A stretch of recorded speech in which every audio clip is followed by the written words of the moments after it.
आज दिनांक 2 अक्टूबर 2025 गुरुवार को विजयादशमी के पावन अवसर पर विश्व हिंदू परिषद और बजरंग दल मंडला द्वारा चौपाटी के सामने भव्य शस्त्र पूजन कार्यक्रम का आयोजन किया गया।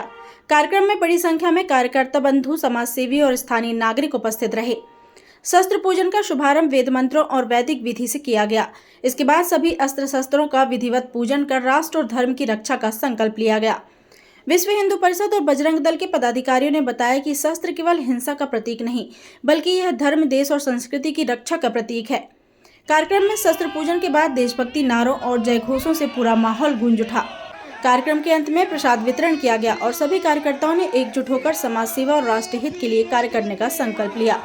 मंडला से महेशपति लाइव के लिए दीपक जाट की रिपोर्ट।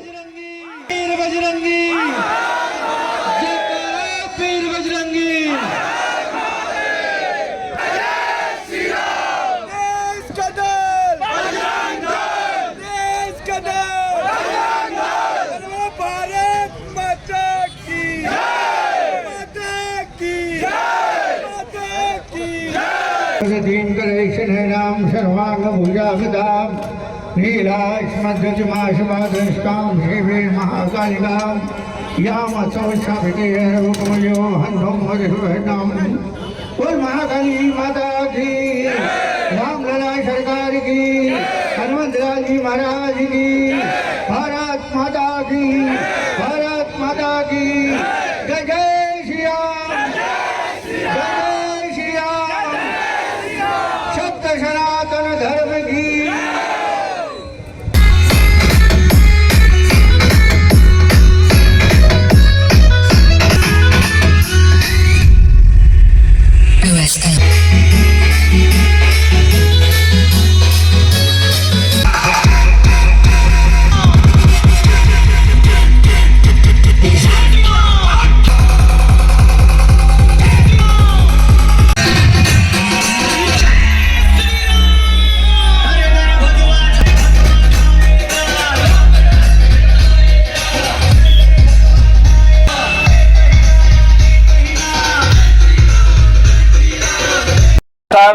शस्त्र पूजन का आयोजन विश्व हिंदू परिषद द्वारा हर वर्ष किया जाता है। आज भी उसी तारतम्य में शस्त्र पूजन का आयोजन किया गया, जिसमें जिले से सभी लोगों मातृशक्तियां विशेषकर ज्यादा आई और बहुत सफल कार्यक्रम रहा। इसका उद्देश्य यह रहता है कि हिंदू समाज में किसी भी प्रकार का कोई धर्मांतरण न हो और हिंदू समाज में शस्त्र और शास्त्र के माध्यम से अनुशासित होकर चले और उसी के आधार पर हिंदू समाज का विकास हो।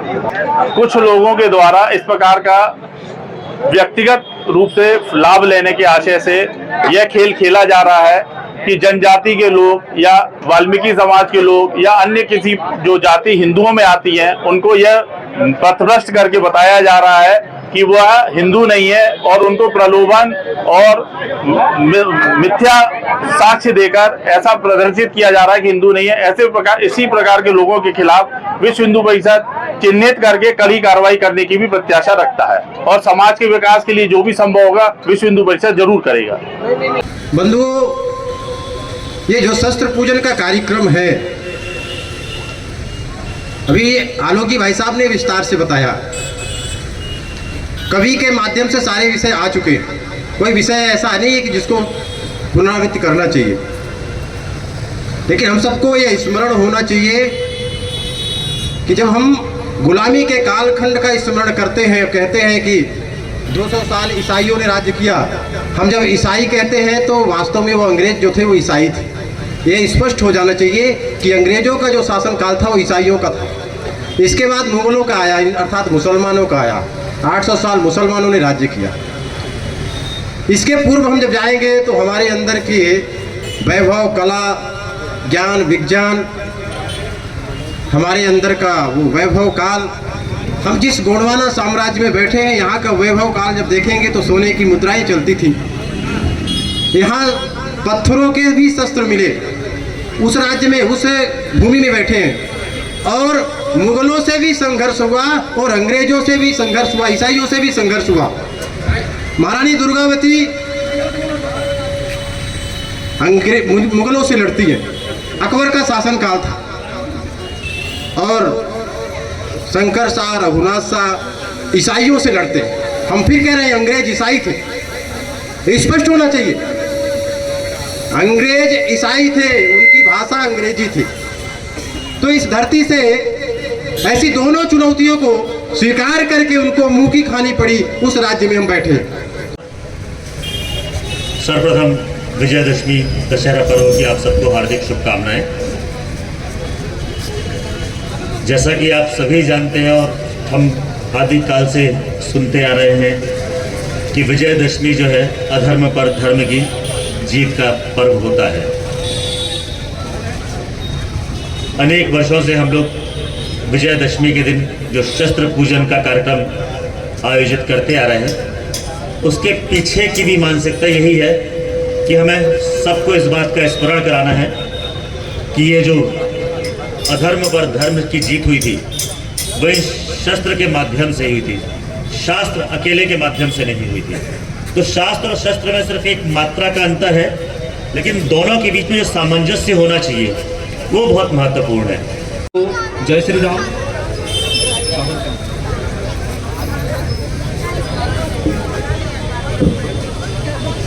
मैं विश्व हिंदू परिषद का एक कार्यकर्ता गीता के 4थे अध्याय श्लोक नंबर 7-8 की इस लाइन से अपनी बात शुरू करूंगा। यदा यदा ही धर्मस्य ग्लानिर्भवति भारत अभ्युत्थानं धर्मस्य तदात्मनां सृजाम्यहम् परित्राणाय साधूनां विनाशाय च दुष्कृतां धर्म संस्थापनार्थाय संभवामि युगे युगे। भगवान श्री कृष्ण अर्जुन से यह कहते हैं कि जब जब इस धरती पर धर्म की हानि होगी या धर्म पर अधर्म हावी होगा, तब तब मैं दुर्जनों के संहार के लिए और सज्जनों की रक्षा के लिए इस धरती पर जन्म लूंगा और धर्म की पुनर्स्थापना करूंगा। इसी आशा और विश्वास के साथ इस जिले की प्रथम मातृ शक्ति राजेश्वरी देवी को विश्व हिंदू परिषद परिवार बजरंग दल परिवार की तरफ से सादर प्रणाम। इस जिले के स्थानीय देवी देवता को खेरोदाई, खेला मुखवा, ठाकुर बाबा, पाट बाबा, मेढ़ो बाबा, नागनाथर, छाउर देव, घाट के घटवैया, पनघट के पनहारेन, मुर्राल पेन, बोदाल पेन, भीमाल पेन, सिंध बाबा, हरदू लाला और बड़ी खीरमाई को भी विश्व हिंदू परिषद परिवार बजरंग दल परिवार की तरफ से सादर प्रणाम। हाल ही में ऑपरेशन सिंदूर से जुड़ी मातृ शक्तियाँ colonel Sofia Qureshi, wing commander Vyomika Singh को भी विश्व हिंदू परिषद परिवार बजरंग दल परिवार की तरफ से सादर प्रणाम। आज विश्व हिंदू परिषद का जो शस्त्र पूजन है वह वर्तमान में भी प्रासंगिक है, भूतकाल में भी तो था ही, वर्तमान में भी प्रासंगिक है। शस्त्र जो शारीरिक ताकत का प्रतीक है, जिसके लिए शारीरिक ताकत की जरूरत होती है। आपके सामने तलवार, फरसा, कुल्हाड़ी इत्यादि, और जो अस्त्र है उसकी भी समान रूप से ज़रूरत है, जिसके लिए मानसिक शक्ति और आध्यात्मिक शक्ति की जरूरत होती है। भारत माता की इतनी आवाज में काम नहीं चलेगा। 8 दिनों से लगातार कवि सम्मेलनों में हूँ पूरे देश में। गला खराब था, अरविंद जी भाई साहब का फोन आया, उनका आदेश हमारे लिए अध्यादेश है। एक बार जयकारा हमारे साथ उस दमदारी के साथ लगाइए। भारत माता की, भारत माता की जय जय श्री राम। माँ भारती जगत जननी जगदम्बा के श्री चरणों को प्रणाम करता हूँ। मंच में उपस्थित नगर के नगर अध्यक्ष विश्व हिंदू परिषद के, नगर के संयोजक, इस विभाग के विभाग संगठन मंत्री श्रीमान अरविंद तिवारी जी, हमारे सामने बैठे हुए भारतीय जनता पार्टी के जिला अध्यक्ष महोदय एवं आप सभी देव तुल्य कार्यकर्ता बंधुओं, आप सभी के चरणों को प्रणाम करता हूं। 2 पंक्तियों से शुरुआत करता हूं जिसके लिए मुझे बुलाया गया है। यहाँ राम मंदिर निर्माण हो रहा था 1528 में, आप सभी को इतिहास पता है। 1528 में राम मंदिर को तोड़कर बाबरी नामक ढांचा बनाया गया, जिसे 6 दिसंबर 1992 को ध्वस्त मंदिर की नींव रखी गई। मैं 2 पंक्तियां पढ़ता हूं। जब हम लोग नारा लगाते थे राम लला हम आएंगे मंदिर वही बनाएंगे, तो कुछ गिद्ध कुछ कौवे उधर से एक पंक्ति और जोड़ देते थे, राम लला हम आएंगे मंदिर वही बनाएंगे, तारीख नहीं बताएंगे। बता दिया तारीख। और सुने जो बोल रहे थे कि राम मंदिर की तारीख नहीं बताएंगे, ये भाजपाई ये संघी। आज एक बहुत बड़ा दिन और है, संघ को 100 वर्ष पूर्ण हो गए हैं। 2 पंक्तियां पढ़ता हूं कि आतताइयों के काले इतिहासी पन्नों को फाड़ दिया, कि आतताइयों के काले इतिहासी पन्नों को फाड़ दिया। मुगलों की छाती पर देखो, बाबर की छाती पर देखो, हमने भगवा काट दिया। बाबर की छाती पर देखो, हमने भगवा काट दिया। 4 पंक्तियां और पढ़ता हूं। पहलगांव में भी हमला हुआ मित्रों, पहलगांव में हमला हुआ। वहां यह नहीं पूछा गया कि आप भोजन क्या करते हैं, वहां यह भी नहीं पूछा गया कि आप क्या पहनते हैं, वहां यह भी नहीं पूछा गया कि आप कौन सी बोली बोलते हैं, वहां कुछ भी नहीं पूछा गया। वहां सिर्फ एक चीज पूछी गई, आपका धर्म क्या है, और गोली मार दी गई। लेकिन उसमें भी मुझे फक्र करने जैसा कुछ दिखा।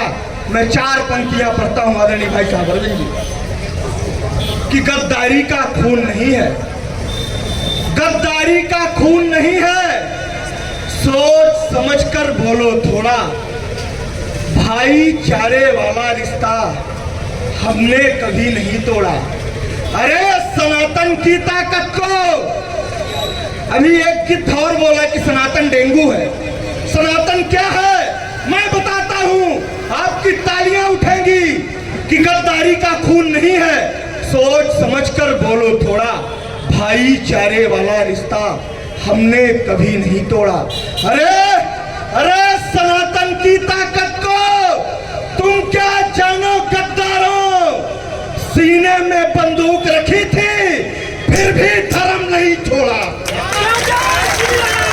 दिखाई पड़ते हैं उन्हें कहा जाता है चूड़ियां पहन लो। मेरा प्रश्न है कि यदि चूड़ियां मानक है कमजोरी का, तो क्या आप उस जगत जननी जगदम्बा को चूड़ियां पहनाते हैं? तभी मैं पंक्तियां निवेदित करना चाहती हूँ कि आपको भले दिखती होंगी कमजोरी का मानक है चूड़ियां, लेकिन मैं उस जगत जननी जगदम्बा के हाथों में विराजमान श्रृंगार को किस दृष्टि से देखती हूँ, वो मैं आप सभी को बताना चाहती हूँ कि कलियों से कोमल हाथों का श्रृंगार दिखाई देती है, कलियों से कोमल हाथों का आधार दिखाई देती है, तलवारों के बीच नाचती धार दिखाई देती हैं, रणचंडी का वर्ण वेती बार दिखाई देती हैं, अग्नितोड़ अंगारों का आगार दिखाई देती हैं, धर्मध्वजा को हाथ लिए प्रतिकार दिखाई देती हैं, चट्टानें चिंगारी और अंगार दिखाई देती हैं, और तुमको चाहे निर्बल का श्रृंगार दिखाई देती हो, लेकिन मुझको ये चूड़ी हथियार दिखाई देती है। और इसी में एक और छंद है कि वीरता को बढ़ती इस भारत की भव्यता को करुणा के कलसे से खा गई हैं चूड़ियाँ। वीरता को बढ़ती इस भारत की भव्यता को करुणा के कलसे से खा गई हैं चूड़ियाँ। पुरुष की परिपाटी तलवारें पढ़ा गई तो गरिमा की कोष्ठियाँ लिखा गई हैं चूड़ियाँ। और दृढ़ता का वरदान वीरों ने टिकाया तो धीरता को धैर्य से टिका गई हैं चूड़ियाँ। और जलकर जब जौहर की ज्वाला अपनाई तो खिलचियों को औकात दिखा गई हैं चूड़ियाँ।